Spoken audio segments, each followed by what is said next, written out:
Hello everyone, good morning. कैसे हैं आप लोग? तो आज 5 जनवरी है। तापमान काफ़ी कम होगा, लेकिन दोस्तों कहते हैं ना कि कैरियर अगर बनाना है तो तापमान और मौसम की परवाह किए बगैर आपको फोकस करना पड़ेगा कि आज आपका टारगेट क्या है और इवनिंग से पहले उसे अचीव करना ये आपकी जिम्मेदारी है।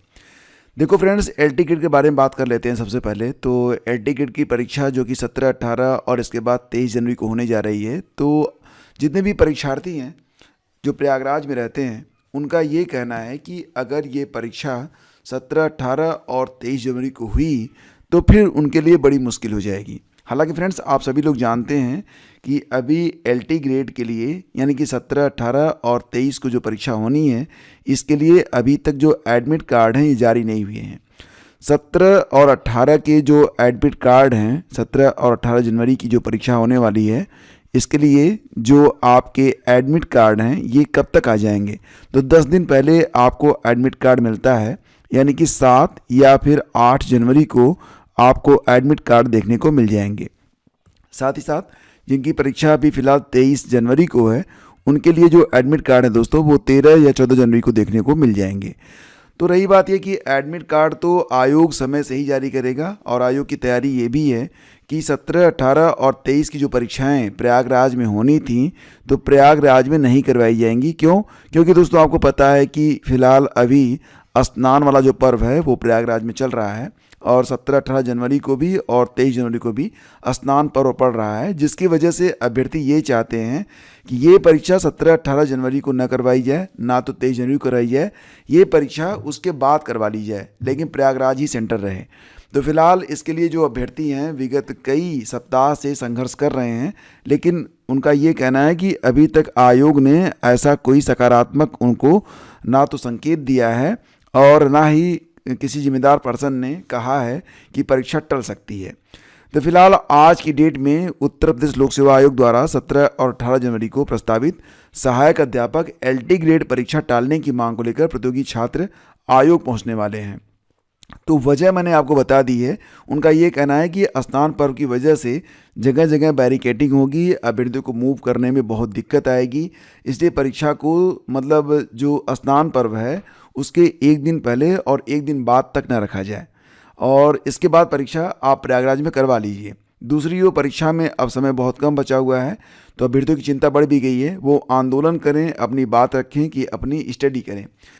फिलहाल दोस्तों यहाँ पर तो जो छात्र हैं वो आर पार की लड़ाई के मूड में हैं। उनका ये कहना है कि अगर आयोग ने स्थिति को स्पष्ट नहीं किया तो छात्र आंदोलन को और भी तेज करेंगे। देखो फ्रेंड्स, अगर बात करें एल टी ग्रेड के बारे में, तो जितने भी लोग तैयारी कर रहे हैं उनसे मैं एक बात कहना चाहूँगा कि एल टी ग्रेड के लिए करंट अफेयर अगर आप पढ़ रहे हैं दोस्तों, तो ये आप कितना पढ़ें और कब तक का पढ़ें। देखो अभी जो एल टी ग्रेड की परीक्षाएं हुई हैं विगत में, तो अगर उनको आप ठीक से देखेंगे तो जून से लेकर अक्टूबर तक का जो महीना है ये सबसे इम्पॉर्टेंट है। यानी कि जून से अक्टूबर तक का जो करंट है, इसको तो पक्का आप देख लीजिए, कई बार इसे आप पढ़ लीजिए, क्योंकि अभी आपके पास समय है। और रही बात दोस्तों ये कि नवंबर दिसंबर, तो नवंबर दिसंबर पर मैं आप लोगों को बना के एक वीडियो दे दूंगा, उसको भी आप देख लेंगे। तो मतलब ये रहेगा आपको कि हाँ, हमने नवंबर दिसंबर पढ़ा है, लेकिन मेन फोकस आपको जून से अक्टूबर तक ही रखना है। तो जून अक्टूबर ये बहुत इंपॉर्टेंट है। जून से अक्टूबर, जून जुलाई अगस्त सितंबर और अक्टूबर। और दोस्तों आपके लिए मैंने यहाँ पर एक कंप्लीट पीडीएफ बना दी है, और इस पीडीएफ में आपको जनवरी से लेकर अक्टूबर तक का सारा करंट आपको मिल जाएगा, और ये पीडीएफ आपके लिए बहुत इंपॉर्टेंट है। तो फिलहाल डिस्क्रिप्शन चेक कर लेना, आपको ऑप्शन मिल जाएगा इस पीडीएफ को डाउनलोड करने का। तो ये पीडीएफ एटलीस्ट आप लोग ज़रूर पढ़ लीजिएगा लेकर, यहाँ से आपको करंट के सारे प्रश्न मिल जाएंगे। और देखो फ्रेंड्स, यहाँ पर बात करें तो जितने भी लोग तैयारी कर रहे हैं एल टी ग्रेड की, जैसे प्रवक्ता की, जीडीसी की, खंड शिक्षा अधिकारी की या फिर लेखपाल भर्ती की, उनके लिए एक पेड ग्रुप भी चल रहा है। तो अगर आप पेड ग्रुप ज्वाइन करना चाहते हैं तो आप डिस्क्रिप्शन चेक कर सकते हैं। इसमें दोस्तों आपको जीएस और करंट अफेयर का कंप्लीट सोल्यूशन दे दिया गया है, यानी कि सारे नोट्स आपको दिए जाते हैं, और साथ ही साथ जितने भी आपके पर्सनल प्रॉब्लम्स होते हैं उनको भी सॉल्व करवाया जाता है। तो अगर आप चाहें तो आज ऑफ़र के अंतर्गत आप इसे ज्वाइन कर सकते हैं। एग्जैक्टली इस ग्रुप की प्राइस 699 है, लेकिन दोस्तों अगर आप आज ज्वाइन करेंगे तो ओनली 299 में आप ज्वाइन कर सकते हैं। आगे बढ़ते हैं दोस्तों और चलते हैं, बात करते हैं पुलिस भर्ती के बारे में। जैसा कि आप लोग जानते हैं कि उत्तर प्रदेश में फ़िलहाल सिपाही भर्ती के लिए आवेदन की प्रक्रिया चल रही है। लेकिन दोस्तों यहाँ पर खबर ये मिल रही है कि फ़िलहाल जो उम्र सीमा में छूट की बात चल रही थी उसके बारे में एक पत्र जारी किया गया है और इस पत्र के मुताबिक फ़िलहाल जो उम्र सीमा में छूट की मांग अभ्यर्थियों के द्वारा की जा रही है कि 3 साल की उम्र सीमा में छूट उनको मिलनी चाहिए। तो यहाँ पर एक पत्र जारी हुआ है और इस पत्र का सार संक्षेप ये है कि क्योंकि एक बार उम्र सीमा में छूट दी जा चुकी है, इसलिए ये छूट दोबारा से मिलनी संभव नहीं है। वजह क्या है? वजह दोस्तों यहाँ पर आयोग ये कह रहा है कि क्योंकि कोविड की वजह से 3 साल के लिए जो दिक्कतें हुई थी उसके लिए हम ऑलरेडी जो इसके पहले परीक्षा हुई थी 2023 में जो विज्ञापन जारी हुआ था 60,244 पदों पर, उस पर 3 साल की छूट दी जा चुकी है। और वर्तमान में जो अभी फ़िलहाल आवेदन की प्रक्रिया शुरू हुई है इसमें छूट देने जैसी कोई बात नहीं है, क्योंकि कोई ठोस वजह उन्हें मिल नहीं पा रही। तो फिलहाल यहाँ पर दोस्तों ये भी है कि बोर्ड उम्र सीमा में छूट देने संबंधी जो फैसला है वो ले भी नहीं सकता है।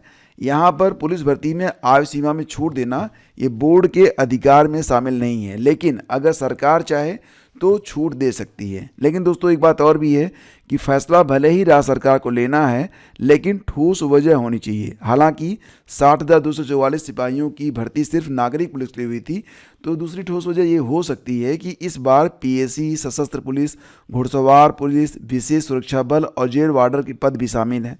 इन रिक्त पदों पर करीब 6 वर्ष से भर्ती नहीं हुई है, तो इस वजह से अभ्यर्थी जो हैं वो आयु सीमा में छूट देने की मांग कर रहे हैं। फिलहाल इस पर निर्णय अंतिम रूप से सरकार को ही लेना है। कई विधायकों ने पत्र भी लिखे हैं।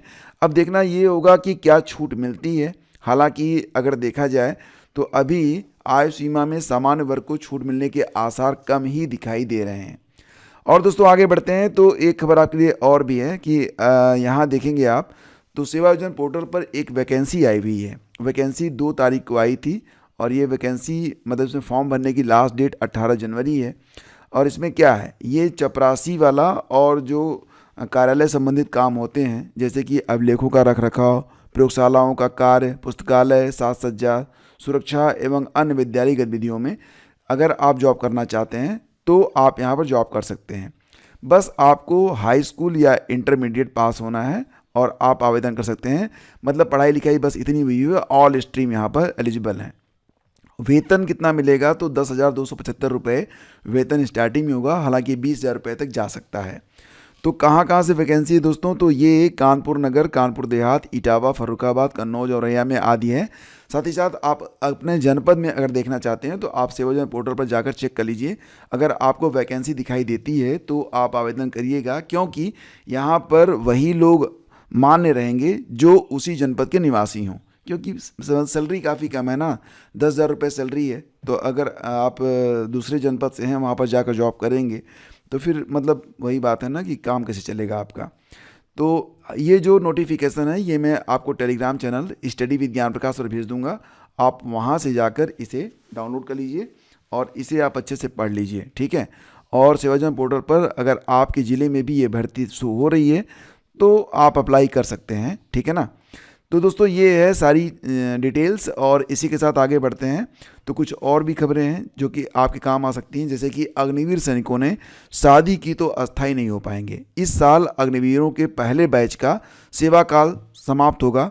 हजारों अग्निवीर बाहर हो जाएंगे। इसके बाद उनमें से 25% को वापस सेना में लिया जाएगा। यह स्पष्ट किया गया है कि यदि इस अवधि में कोई अग्निवीर विवाह कर लेता है तो वो अस्थायी सैनिक के लिए अयोग्य माना जाएगा। दोस्तों जैसा कि आप जानते हैं तीनों सेनाओं में जल सेना, वायुसेना, थल सेना अस्थायी सैनिक यानी कि अग्निवीर योजना 2022 में शुरू हुई थी। इनका सेवा काल 4 साल रखा गया है। इस हिसाब से तीनों सेना के 20,000 से ज़्यादा अग्निवीर जून जुलाई में बाहर आएंगे। इसके बाद उनके 4 साल के कार्यकाल और एक परीक्षा के आधार पर 25% का जो मतलब अस्थायी सैनिकों के रूप में चयनित किया जाएगा। लेकिन अगर वो विवाह करते हैं तो फिर उनकी नियुक्ति नहीं होगी, ठीक है। इलाहाबाद विश्वविद्यालय में अगर आपके घर में कोई बच्चा है जो स्नातक में एडमिशन लेना चाहता है तो बता दीजिए उसे कि एडमिशन की प्रक्रिया स्टार्ट हो चुकी है। CUET के थ्रू एडमिशन होगा और CUET में आवेदन जो है शुरू हो चुके हैं। 3 से 30 जनवरी तक आवेदन लिए जाएंगे, जबकि शुल्क जमा करने की लास्ट डेट 31 जनवरी होगी। आवेदन में करेक्शन कर पाएंगे 2 से 4 फरवरी के बीच में। तो ये ज़रूरी है कि आप आसपास के जो बच्चे हैं उनको आप जागरूक कर दें, ठीक है। हमें आसपास के लोगों से दोस्तों थोड़ा सा संपर्क बना के रखना चाहिए, क्योंकि क्या होता है कि कुछ भी चीज़ें हों, आसपास के लोग ही काम रहते हैं। खैर, ठंड तो काफ़ी पड़ रही है, बच के रहिए, लेकिन स्टडी अपनी आप जारी रखिए। पेड ग्रुप जुड़ना चाहते हैं तो आप डिस्क्रिप्शन चेक कर लीजिएगा, आपको वन स्टॉप सोल्यूशन मिल जाता है, सारा जो स्टैटिक और करंट अफेयर है, ठीक है ना। Thank you, have a great day, जय Hind, please like and share.